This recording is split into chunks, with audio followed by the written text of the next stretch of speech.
дека еден од двајцата собственици кои што се жртва на овој рекет, на оваа изнуда, дојде кај мене во тој период и разговаравме и ми го опиша настанот. И јас му реков, види, јас нити сум истражен орган, нити можам некако да ти помогнам и го упатив во МВР, Министерството за внатрешни работи, да даде исказ, овие да ги согледаат на водите кои што тој ги дава како исказ и врз основа на тоа да постапат.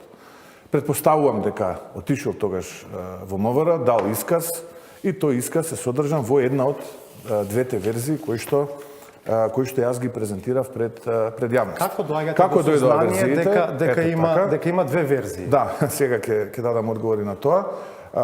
Откако тој дал, предпоставам, таму исказ, МВР составило известување, тоа известување го однело практично во основното јавно обвинителство за гонење на организиран криминал и корупција и откако виделе дека таму се наоѓаат овие имиња кои што се поврзуваат со семејството на власт, отишле определени луѓе, постојат основани сомневања дека станува збор за лицето Лазе Велковски, јас не можам да тврдам дека е тој, и го зема тој првичната верзија на записникот, го коригира и ја враќа новата, односно втората верзија на записникот, каде што тој дел го нема. На веќе доставено известување до обвинителството. На веќе доставено, точно. И ако видите, влезниот печат во едниот и во другиот документ се наоѓаат на различни делови од првата страна, иако се со ист број.